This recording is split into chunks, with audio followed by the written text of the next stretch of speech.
Minuto 96. Efraín Juárez enfrenta su primera visita con Pumas ante un Puebla cuyo técnico Pablo Guede se jugará el puesto seguramente en un duelo de equipos que están arañando la parte media de la tabla, que te da todavía vida para seguir peleando por puestos de play-in. La herencia de Gustavo Lema que Efraín tendrá que intentar solventar de inmediato ganando de visita porque vendrán pruebas dificilísimas para el equipo contra Monterrey, León y Cruz Azul en el inicio de la recta final de una fase regular que prácticamente se fue como agua. Y empezamos a hablar de los números porque es lo primordial en este cierre. De hecho, lo ideal sería no perder ya ningún punto más después de que las 4 derrotas seguidas te hayan dejado con pocas posibilidades ya de una clasificación directa. Se escucha complicado el panorama, pero personalmente considero que es un alivio volver a saber que tu técnico estará enfocado en ganar cada juego. No siento que vayamos a ver a un Pumas que salga a querer empatar o a jugarle con miedo a los equipos de la parte alta de la tabla. Pero primero lo primero, enfrentarás a Puebla, que tiene un técnico que quizás en algunos equipos aún le guardan cierto respeto porque su idea de juego, cuando es asimilada y se complementa con un plantel serio, puede llegar a ser vistosa. Y de hecho, el tipo trabaja fuerte y tiene cierto carácter. No es ningún secreto, al menos para los que estamos enterados de sus procesos anteriores.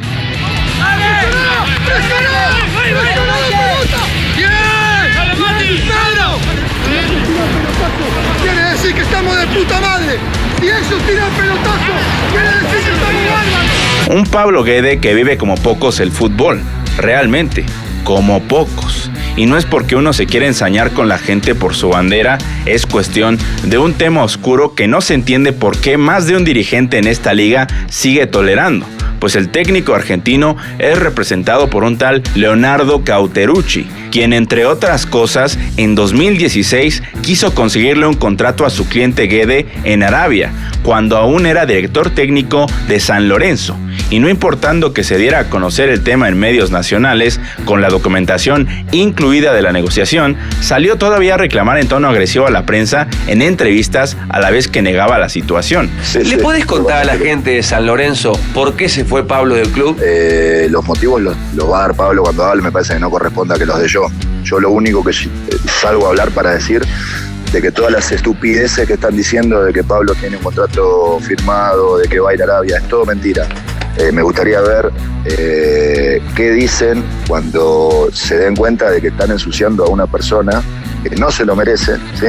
Guede terminó dirigiendo sin pena ni gloria un tiempo después en Arabia, y es por eso que hoy uno celebra que por fin en Pumas se haya tomado la decisión de cortar el proceso anterior, que también tenía nombres extraños pululando a su alrededor y por supuesto incurrió en el mismo nepotismo por el que Pablo Guede, con información confirmada por Fantasma Suárez y Tito Villa, fue despedido tanto de Xolos como de Necaxa, aunado a sus pésimos resultados y actitudes, pues tenía la mala costumbre tanto de tratar pésimo a los trabajadores de los clubes como de poner a sus integrantes de familia en puestos del equipo, en específico a su hijo y su suegro. Y uno no quiere reincidir en lo mismo, pero hoy que Pumas va a enfrentar a un equipo decadente como el Puebla, que ya no vende todo el boletaje de su estadio porque la gente lo empezó a abandonar ante los pésimos resultados y malos manejos de los dueños, es un buen momento para que nos miremos en ese espejo, sobre todo los dirigentes, y que sigamos siempre apostando por proyectos limpios, serios como el de Efraín Juárez,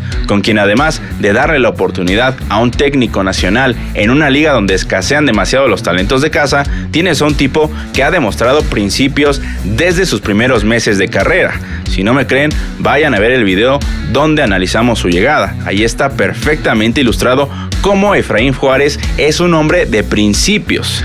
Guede hoy está en el Puebla con 6 partidos perdidos, 2 empates y 2 victorias, con un equipo cuyo estilo de juego hoy es difícil de asimilar, de entender.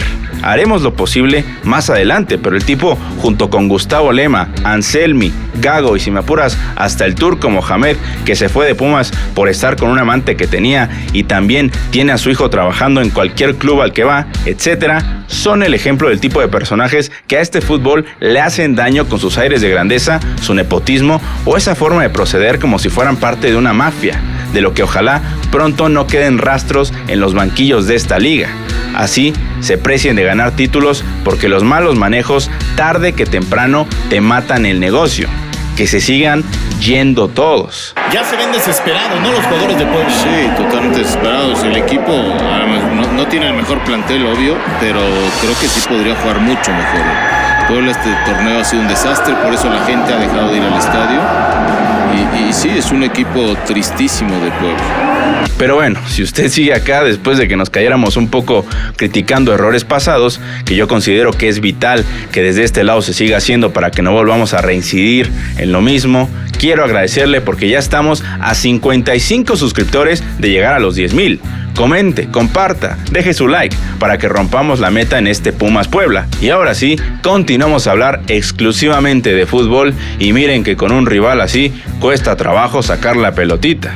Pablo Guede, a pesar de lo que uno pueda interpretar del primer clip de audio que puse acá, donde ordenaba a sus jugadores no tirar pelotazo, hoy sí abusa del mismo. Su equipo está perdido en la miseria, también porque el plantel es bastante deficiente, más allá de que el tipo tenga sus cosas turbias en otros clubes. Si sus mejores armas son Brian Angulo y Quiñones semi-retirados, Ricardo Marín y Raúl Castillo, de verdad tienen un problema, que por supuesto no se demerita a nadie en el fútbol, porque en esta liga han existido historias de planteles cortos que al menos se defienden, pero si tienes esa mala combinación de técnicos que no son ideales, más pésimas decisiones y fichajes cada vez más olvidables, nada te va a salir. Y por supuesto, vas a ser uno de los malos ejemplos para una liga que permite la mediocridad desde el momento en que se abolió el descenso. Ya lo dijimos, y ahora este Puebla juega con un 5-2-3, como vemos en pantalla, muy marcado y bastante conservador de parte de su técnico, que mantiene bien sus líneas cerradas, como vemos en pantalla, que hicieron ante Xolos cuando iban ganando. Su once inicial estará conformado por el Guacho Jiménez en la portería, que es capaz de lo peor, como en esta salida de los primeros minutos en su último partido contra Querétaro, o de lo mejor con atajadas de genio en un mismo partido. Es un portero bipolar. Delante de él, la línea de 5 está conformada por Jesús Rivas como lateral derecho, que tira buenos centros con su pierna hábil, no así con la mala, y sigue teniendo ciertas carencias defensivas que más adelante revisaremos a detalle. Por la banda contraria estará Brian Angulo, tipo de 35 años, que aún así como capitán absoluto de su club le sigue alcanzando para hacer la mitad de acciones ofensivas del Puebla. Como tercia de centrales estarán Olmedo posiblemente, Fedorco y Orona. Guede suele castigar al jugador que comete errores y el habitual que completaba esa zona del equipo, José Pachuca, tuvo un error en el partido pasado contra Gallos que terminó en penal, por lo que seguramente irá a la banca, y si no va, pues finalmente no se cambia mucho en cuanto a características. Fedorco es el defensa que mantiene más la posición en su zona y los otros dos pueden ser más móviles. Clave como sea que todos ellos tengan buena salida o buena técnica para salir con la pelota, pues si se los permites también pueden intentar esto, partir del centro hacia los costados en todas sus salidas de pelota, atrayendo la presión de sus rivales, tocando en zona baja esas pelotas. Obviamente no siempre les va a salir porque hay gente que tiene en los extremos que no es tan habilidosa, pero es una de las claves del estilo de Guede que no se pueden llevar a cabo tan seguido ya por el plantel que no está, la verdad, no está el plantel. En medio campo estarán dos medios de contención fijos que poco los vamos a ver al ataque, solamente están para tapar espacios y tocar a las bandas. Está como tal el veterano Pablo González acompañado de Moyano, ese último sugerido por el técnico, y ciertamente de ninguno de los dos se hace algo excesivamente brillante, solamente se mantienen en su posición y tienen un toque de pelota aceptable y se vuelven facilitadores de balones para los extremos volantes y laterales o algún pelotazo a los delanteros. El tridente que manejan en la delantera está conformado por el mexicano Hiram Castillo, gran jugador la verdad, de las pocas cosas rescatables de este Puebla, de esos mediapuntas que acá no suelen formar tan seguido en el fútbol mexicano, que a mí me recuerda al Messi Acuña, pero no exactamente porque su apodo sea una exageración, sino por el buen entendimiento que tiene del juego y que él solo puede montar una revolución en ofensiva con algún toque sutil o arranque de habilidad. Adelante suyo, obviamente, estarán Marín, que te puede firmar un golazo o igualmente fallar un penal ridículo, como le pasó ante Gallos, acompañado por Quiñones, a quien Guede suele utilizar como segunda punta que puede abrir a un costado cuando se le requiera. Este triángulo que forman al frente es muy marcado y de hecho es la razón por la que Puebla intenta tirar demasiados pelotazos, en el entendido de que sus laterales y sus mediocentros no pueden siempre competir contra medios campos más armados, como en el caso que se van a enfrentar contra Pumas, y entonces apuestan por pelotas largas de Guacho Jiménez para buscar que alguno de los tres de adelante peine o la baje para alguno de los otros dos compañeros que están en la zona. Forman un triángulo de atacantes tan adelantado y por lo tanto lejos del medio campo por dos situaciones, para tener más oportunidades de ganar por arriba obviamente, y después, en caso de no ganar la bola, no tener que obligar a sus futbolistas a que regresen a recuperar, sino que ya tienen a medio equipo o más de medio equipo atrás. Pero toda esa precaución termina siendo lo que yo creo que los condena. Cualquier equipo que juega a no perder está condenado, y las 6 derrotas que tienen hablan por sí solas. Pero bueno, hagamos un esfuerzo por seguirles encontrando variantes. Este Puebla tiene muy trabajado el toco y me voy por las bandas. Prácticamente renuncia a jugar por el centro a menos que sea para presionarte en medio e ir de inmediato a velocidad por el frente, como vemos en este ejemplo que un central es quien intenta iniciar el contragolpe, igual con 3 adelante. Al final, Puebla también pasa por varias etapas del partido donde suele iniciar agresivo para intentar sacar algún gol que les dé confianza para después defender todo lo posible.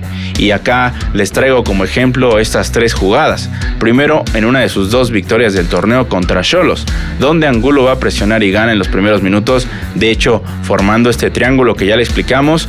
Una de las variantes que siempre vamos a ver en el equipo de Guede, ese tridente va a ser formado por 2 delanteros y un mediapunta o alguno de los 2 laterales que se incorpore a hacer esa presión, mientras que uno de los extremos se queda atrás para no descuidar la zona media y baja en caso de una pérdida. Acá no termina bien porque hay imprecisiones en el último toque de los camoteros que los termina condenando demasiado. Otra deficiencia, suelen decidir muy mal en las últimas jugadas, balones demasiado largos a media distancia, pérdidas sin sentido, etc. Pero sigamos mejor con estos ejemplos de arranques fúricos que tienen los poblanos, que me parece deberán de ser de las cosas que Pumas tendrá que cuidar, pues la franja en su derrota con Pachuca entró queriendo comerse la cancha y Marín anotó un golazo en 5 minutos. Luego, en una gran jugada de Castillo que retiene la pelota para permitirle hacer la pasada lateral Rivas, eso es algo que también tienen trabajado hasta el cansancio, al ser un club que ataca por las bandas preferentemente, y acá está el caso de Rivas que termina mandando un centro perfecto para su delantero que remata y es finalmente ese remate atajado por el portero Tuzo. Y por eso también hablo de que no se debe menospreciar a un rival por más que se encuentre en crisis. Pachuca tuvo 2 descuidos en pocos minutos y los poblanos casi les clavan 2.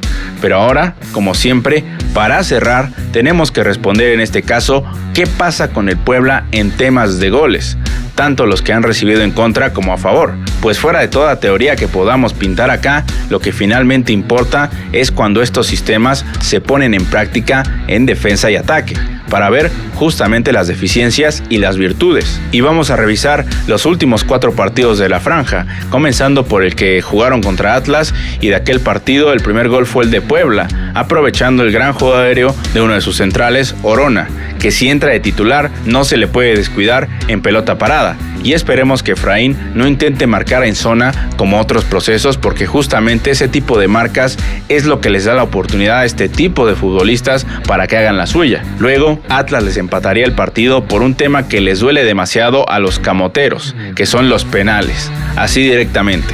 En todos los partidos que vi de ellos al menos una vez, insinuaron con regalar un penal infantil, o directamente lo regalaron. Un tema que sin dudas no se puede pasar por alto porque revela una crisis de imprudencia que tienen los centrales de ese equipo, no una persecución como luego quieren hacer ver en la tele con ciertos clubes. Acá Puebla se tiene bien merecidos varios o todos esos penales, e incluso les han perdonado un par de ellos por situaciones de pena del arbitraje, que ni al VAR fue en esos momentos. Pero siguiendo con ese resumen, Puebla anotó ese 2-1 en el Jalisco, ilustrándonos otra vez ese triángulo de atacantes al frente, con un pase largo y raso de los mediocampistas para la zona, que recibe bien Marín haciendo pared con Castillo, quien le regresó perfecto, conducción del canterano Chiva y gran definición. En pocos toques el Puebla generó. El problema es que no se conectan siempre y que por supuesto cuando su defensa tiene presión encima se les van los partidos por la borda.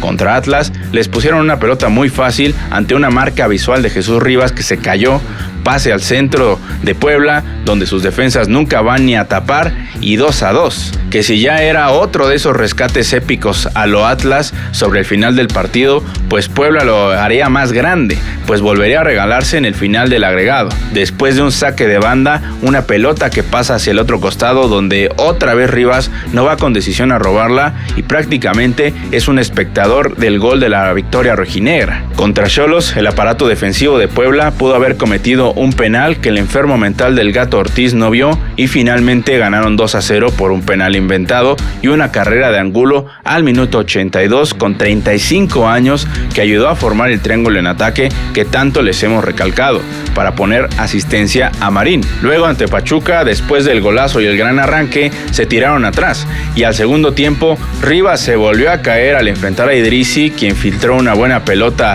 para el señor Kennedy, golazo. Waller, después señalado recientemente por apuestas, se hizo expulsar y luego al final el gol tuzo de la victoria llega por dos defensas del Puebla que se quitaron de la jugada directamente para darle entrada al futbolista rival, en una acción más diversión, bastante extraña. Júzguelo usted. Finalmente, para cerrar con este desastre, Puebla perdió contra Gallos después de que Marín fallara un penal rarísimo, una marca visual de Orona y Rivas que les filtran una pelota en la cara para el 1-0, que Gallos sellaría en el segundo tiempo en pelota parada. Puebla, con todo y que en ofensiva puede tener opciones de remate interesantes, a la hora de defender, cualquier futbolista que tenga un juego aéreo aceptable les ocasiona problemas. Hasta en su victoria contra Xolos, me atrevo a decir, nada más porque la gente que tienen ahí los fronterizos es pésima, si no, ese juego terminaba empatado. Es increíble cómo el equipo poblano se regala por altura cada partido, y será una oportunidad de oro para que se vuelvan a intentar centros a Memo Martínez o el mismo Funes, si es que quiere seguir el mellizo manteniendo la inercia que ya agarró el partido pasado. Y por qué no, buena oportunidad para ver si en algún tiro de esquina Efraín nos sorprende con su trabajo en pelota parada. Por lo demás, tendrá que ser un juego de un solo lado. Pumas obligado a ganar, no porque lo piense yo, sino porque lo dice la tabla, en la que ni una victoria ya te garantiza meterte al play-in, y ya tienes que empezar a esperar resultados tanto de Chivas o Monterrey. Empieza lo bueno en este cierre. Muchas gracias por ver el capítulo 188 de Minuto 96. Y ahora vamos con el pase de lista. Saludos a Uriel Stone Méndez, su esposa Iraíz e hijos Fabián y Valeria, El Funes, Pedro Fernando Martínez, Maestro, Edgar Rack de hasta Utah, Mauricio Sandoval, Tavo Cervantes, Morten Wool Johansen, Mapsin ZD3, Álvaro Leiva, Fernando Silva Magallán, SG7 FIFA Games, Omar Barrientos, Juan Cortés y su hijo Alejandro, Eric Rayo, Gil Ramírez y su esposa Silvia, Uciel MX, Pedro Peter Castrejón, Gato Chávez, Enriqueta Maza, Jorge Rosas, Carlos Yale Parada, Pepe Rashid, Romy Cabañas, Carlos Zamora Sotelo, Fernando Ramírez, Rocío García, Óscar Espinosa, Enzo Lara e hijos Dante y Karen, Alejandro Villa, Misa García, Javier Bates, Efraín Hernández, Marco Guerrero, Isra Sandoval, Jantuán Rojas, Camazots, Renosila, Leonardo López, Rey Sánchez, Ángel Puma, Alanov Nov, Macalifor, Luis Bernal, Babyface, Jesús Silva, Oscar, Emanuel Zamora, Víctor Mendoza, Puma BJ, Lágrimas Negras de un Vampiro, César Martinioli, Rubiel Gamboa y familia hasta Villaflores, Chiapas, Isacrac, Ariel Rodríguez, Ricardo Martínez, Rosaura Quiñones, Guasura, Jafet Guzmán, Abraham Ramírez Ambrosio, Rogelio Pérez, Bigman, Antonio Tor Morales, Abinadir Rojas, Alfonso Rojas, Black Ruiz, Roberto Nogues, Joseph McDonald e hijo Santi, Javier Nocedal, Ángel López, Alberto Silva, Edmar Vargas, Adolfo Dogo, El Chino Piedra, Arturo Solís, Pablo Pérez, FF78, Aclaraciones Grupo, El Nápoles, Heriberto Reyes, Eduardo García, Kevin Castañeda, Federico Rocha, Juan Carlos Hernández, Gerald Virgil, Nico y su hijo Nico 30 hasta Oriangato, Pablo Raúl Cast, Hugo Bat, Mike Sens, Luis Sánchez, Agustín Hernández, Alex Vallado, Eduardo Sánchez, Uriel Hernández, Joseph 5610, Chris Nogues, Arigualo, Benedetto 6294, Lord Kev CML, Rodrigo Domínguez y Dave Gahan. Muchas gracias a todas y todos por escribir. Yo soy Jorge del 96 y nos vemos el próximo episodio. Gracias.